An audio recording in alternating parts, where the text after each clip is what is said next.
Je sais ce que c'est un combat de MMA. Je sais qu'on peut gagner, il y a un coup qui peut passer, on peut dormir, on peut se blesser, où il y a plein de facteurs qu'il y a à prendre en compte en professionnel. On dit souvent que c'est le style de combat qui fait un combat. Comment tu as ressenti du coup Erenaldo dans la cage maintenant que tu as partagé avec la défense? Je l'ai ressenti comme je pensais qu'il allait être. Quand je savais que j'allais défendre une ou deux fois la lutte, il allait commencer à faire le tour de la cage et essayer de coller ou pourrir le combat. Et c'est exactement ce qui s'est passé. On me l'a répété pendant tout le camp. Je savais qu'en striking, même s'il a essayé de striker au départ, sans lui manquer de respect, il est très loin de mon niveau. Comme on dit, aujourd'hui je m'entraîne beaucoup et je pense que en striking, en tout cas, on fait partie, mon frère et moi, de l'élite en France. Donc, c'est pas pour lui manquer de respect, mais on savait que cette marche-là, ça allait être une marche très compliquée pour lui. Est-ce que vous êtes parlé après le combat? Non, on n'a pas parlé. Selon moi, comme je l'ai dit, après, c'est propre à moi, parce que c'est bien évidemment à moi qu'on s'en est pris. Sur les réseaux, il y a ma mère qui est sur Instagram, il y a mes sœurs, il y a mes frères et il y a mes cousins. Donc quand on dit des choses en fait qui paraissent anodines pour certains, elles ne le sont pas pour tout le monde. Il ne sait pas comment j'ai vécu la suspension ou ce genre de choses. Donc essayer d'entrer dans ma tête pour pouvoir se dire on va essayer de gagner le combat comme ça, c'est bien.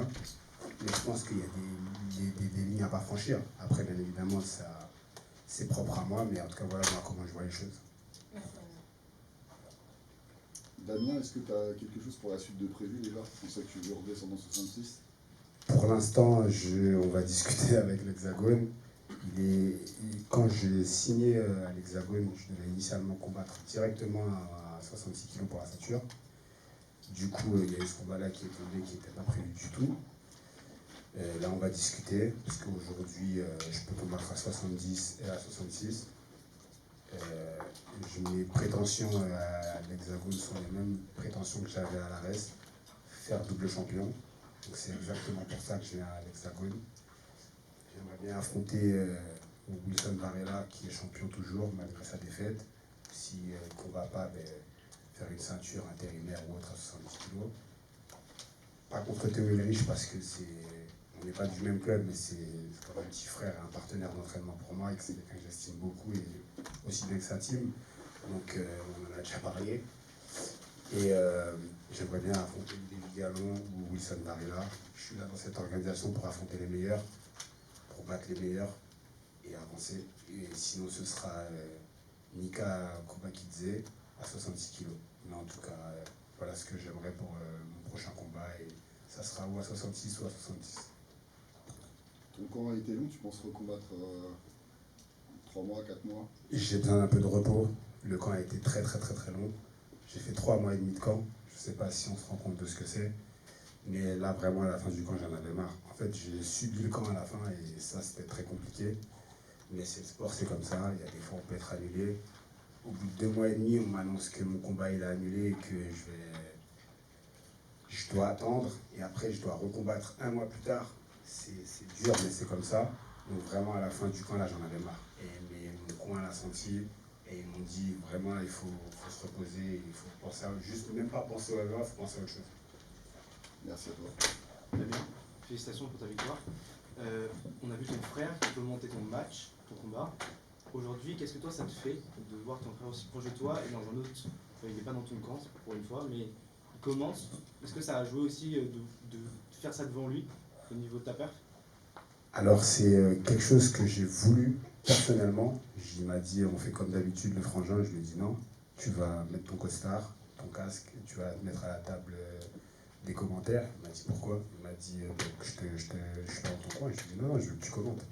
Aujourd'hui on fait un sport, ce qu'on est en train de vivre mon frère et moi, c'est incroyable. Contrairement à ce qu'a pu dire Irène dans l'interview qu'il a dit, mon frère gagne, j'ai gagné aussi. On a le même sang, on a les mêmes parents. Il gagne, je gagne. Il n'y a pas de je suis jaloux parce qu'il a été à l'UFC, il est au PFL, ce genre de choses. En fait, quand on parle, on dit on va les dégommer. En fait, c'est eux contre nous, point barre. Il n'y a pas de mon frère, il est mieux ou moins bien, on n'a jamais fonctionné comme ça.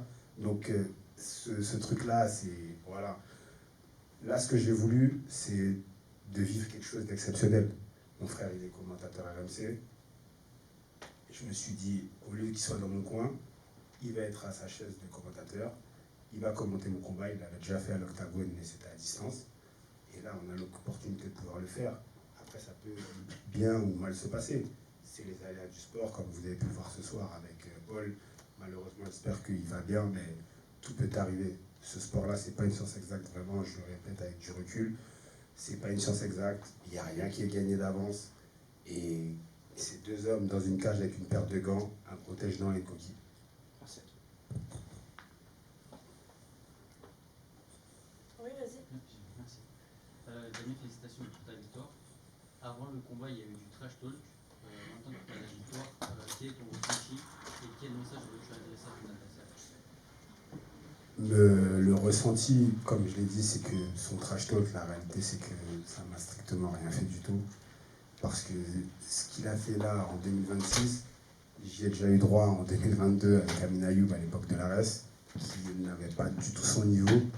Et pourtant, ça m'a rien fait du tout.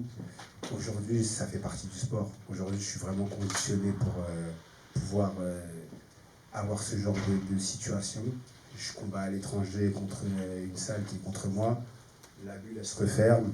Je combats et c'est juste ça, en fait. J'ai vraiment pas de problème avec ça.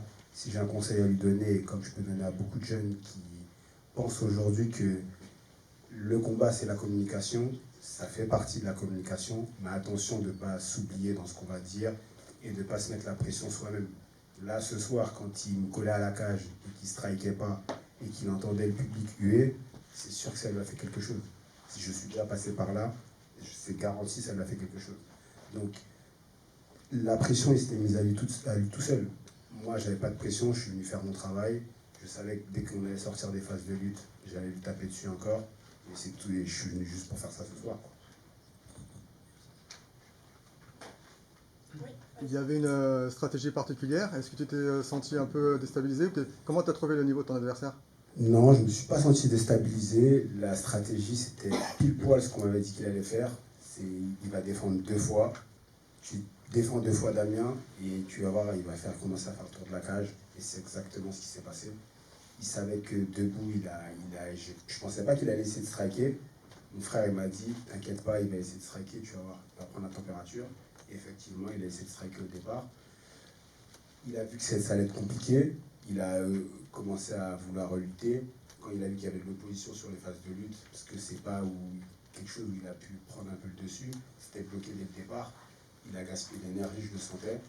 Et après, il arrivait à plus rien proposer. Et tu avais envie de le finir ou J'avais envie de le finir, bien évidemment. Après, c'est un combat. Finir, ça vient tout seul. Si on cherche à finir, on va faire une erreur. Je ne suis pas pressé. Je pense que, mis à part si quelqu'un n'est pas d'accord avec ça ce soir, il y a un écart de niveau entre nous deux. Donc ça me suffit. Moi, s'il tombe, tant mieux. S'il ne tombe pas, il y en a d'autres qui sont tombés avant lui, il y en a d'autres qui tomberont après lui. J'ai aucun problème avec ça. Damien Justicier, félicitations pour ta victoire. Tu en as fait assez pour remporter ce combat, mais à la fin du combat, on a l'impression qu'avec Cassata, il y avait quand même un petit peu de frustration. Est-ce que tu peux nous partager pourquoi est-ce qu'il y avait de la frustration? Il y avait un peu de frustration parce que on le savait, mais c'est toujours frustrant de vivre le combat et de se faire coller comme ça. Moi, personnellement, j'aurais aimé qu'il y ait un peu plus d'opposition. Après, comme je dis toujours, il y a des fois où leur bouche n'est pas au niveau de leurs actes. Et là, on a eu la preuve ce soir. Donc, me dire, il va me faire poser les gants au milieu de la cage, tout ça, c'est des mots forts quand même. Donc, quand on arrive pour proposer juste ça, voilà. Mais c'est pas grave, c'est le sport, c'est comme ça. Chacun utilise les armes qu'il a. Et on en avance, c'est pas grave. Bien évidemment, j'aurais aimé le finir. Mais après, vraiment, je le répète, je suis pas pressé. Juste, il y a eu un écart de niveau et on avance et il n'y a aucun problème là-dessus. Après le combat, Thomas Dessau t'a demandé quelque chose à propos de l'expression de chat. Est-ce que tu peux nous clarifier quel était le code avec la Basila? Le code, c'est très simple, c'est juste un système défensif pour pouvoir profiter directement des erreurs de l'adversaire. Parce qu'il y a un laps de temps qui est très court au moment où l'adversaire va donner un coup et qu'on peut riposter. Et avec ce système défensif, on peut riposter rapidement. Donc voilà, et c'est des noms de code aussi, bien évidemment, on ne va pas tout donner. Mais voilà pourquoi il y a souvent ce mot-là qui ressortait pour dire système défensif et travail derrière. Donc voilà. Les dernières questions. Aujourd'hui, qui tu dirais est ton coach principal? Mon coach principal, il était là ce soir, c'est Aldric Cassata. Bien évidemment, quand je suis à Paris, il y a beaucoup de personnes qui m'aident parce que je m'entraîne au district avec mon frère Johnny Frachet. Il y avait mon coach de pied-point Amadou qui était là, mon coach de boxe anglaise qui est aussi le coach de l'équipe de France qui est en Chine, à Badila Alab. Mais il y a vraiment une grosse équipe autour de moi. Et pour la prépa physique, j'ai 2 préparateurs physiques. On fait vraiment du travail. Je m'entraîne durement. Les gens parlent souvent d'âge ou ce genre de choses. L'âge aujourd'hui dans le sport, c'est juste de la maturité. Quand on prend soin de soi et qu'on fait les bons choix et qu'on veut aller le plus loin possible, tout simplement. Merci beaucoup. Est-ce que quelqu'un a une autre question? On peut libérer. C'est bon. Merci beaucoup. Merci à tous, merci beaucoup.